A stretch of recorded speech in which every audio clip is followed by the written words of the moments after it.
श्री स्वामी समर्थ. जयशंकर. बऱ्याच वेळेला आपण घरात नेहमी म्हणत असतो की घरात दळिंद्री चालू आहे, काही ना काही कटकटी चालू आहेत. पण ह्याच घरात दरिद्री येण्याची कारणं काय असतात? कधीकधी आपल्या काही सवयीच असतात किंवा घरातील इतर लोकांच्या सवयी असतात किंवा आपल्याकडनं कळत नकळत काही गोष्टी होतात. पण काही गोष्टी या खरंच आपल्या वाईट सवयींमुळे आपल्या घरात दरिद्री येण्याची कारणं ठरू शकतात. सगळ्यात महत्त्वाचं म्हणजे आपणच आपल्याला काही चांगल्या सवयी लावणं गरजेचं आहे. आपल्याला स्वतःला जर चांगल्या सवयी असतील तर साहजिकच आपल्या मुलांनाही त्या सवयी लागतात, कारण मुलं आपलीच अनुकरण करत असतात. सगळ्यात महत्त्वाचं पहिलं कारण म्हणजे रोज सकाळी उशिरा उठणं. एखाद दिवस ठीक आहे किंवा तब्येत बरी नसेल तेव्हा समजू शकतं, पण नेहमी घरात सूर्योदय झाल्यानंतरही 11-12 वाजेपर्यंत झोपून राहणं हे दरिद्रीपणाची लक्षणं आहेत. कधीही खरं तर पूर्वी ब्रह्ममुहूर्तावरतीच उठायचे, पण आत्ता प्रत्येकजण 4ला आणि 5ला उठेल शक्य नाही आहे, पण कमीत कमी 6 ते 7 वाजेपर्यंत सगळेजण आपण उठू शकतोच. त्यासाठी आधी आपल्याला रात्री वेळेवर झोपायचीही गरज आहे. दुसरी गोष्ट, सणावाराला घरात भांडणं करणं. असतो एखाद्या माणसांचा स्वभाव की त्या गोष्टी पटत नाही किंवा कधीकधी एकत्र कुटुंबात असतात, पण आपण स्वतःला समजावू शकतो की घरात भांडणं कधी, केव्हा, कुठला मुद्दा कधी काढायचा आहे. सणावाराला आपण आपल्या रागावरती, आपल्या स्वतःवरती नियंत्रण हे ठेवायलाच हवं. आणि हे घरातील प्रत्येकाने म्हणजे स्त्रियांनी, पुरुषांनी, सगळ्यांनीच आपलं स्वतःवरती, स्वतःच्या रागावरती नियंत्रण ठेवायला हवं.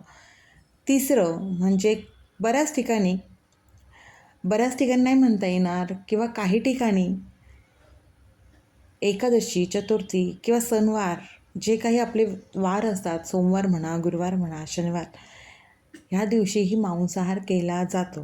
हो, काही घरं अशी आहेत की त्या ठिकाणी ह्या दिवशी मांसाहार केला जातो. जमेल तसं ना आपण ह्या गोष्टी पाळायला शिकायला पाहिजे.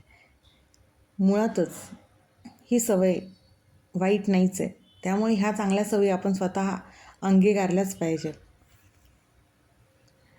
नंतर आहे घरातील वडीलधाऱ्या माणसांचा अपमान करणं. आता प्रत्येकाच्या घरात आजी आजोबा आहेत की नाही माहीत नाही, पण ज्यांच्या घरात आजी आजोबा किंवा स्वतःचे आईवडील असू दे, त्यांचा मानपान हा राखलाच गेला पाहिजे. प्रत्येक गोष्टीला त्यांचा अपमान करणं, त्यांना उलट बोलणं हे चांगलं नसतं. कारण का स्वामी सांगतात, आज आपण त्यांना उलट बोलतो आहे, उद्या आपली पिढी आपल्याला उलट बोलू शकते. कारण आपण जे मोठ्यानं उलट बोलतो आहे ते अनुकरण आपली मुलं करत असतात आणि पुढे तेच आपल्याकडे येतात. म्हणून स्वामी म्हणतात ना, कर्म फिरून माघारी येतं. त्यामुळे आपणच वागताना प्रत्येकाशी, वडीलधाऱ्या माणसाशी, सगळ्यांशी त्यांचा मान ठेवूनच वागायला हवं. संध्याकाळी घरात दिवाबत्ती न करणं. तिन्ही सांजेच्या वेळेला आपल्या देवघरात सांजवात ही लागलीच गेली पाहिजे. एक प्रसन्न वातावरण तयार होतं, एक सकारात्मक ऊर्जा तयार होत असते. आणि सगळ्यात शेवट म्हणजेच सूर्यास्त झाल्यावरती झाडू मारणे. पूर्वीच्या काळी खेडेगावात बघा, झाडू मारत नव्हते. अजूनही खेडेगावामध्ये ह्या पद्धती पाळल्या गेल्या जातातच. त्यामुळे जर तुम्हाला शक्य असेल ना, तर खरंच सूर्यास्तानंतर झाडू मारणं टाळावं. लहानपणी गावी असताना असंच म्हणायचे की लक्ष्मी फेरफटका मारायला येते.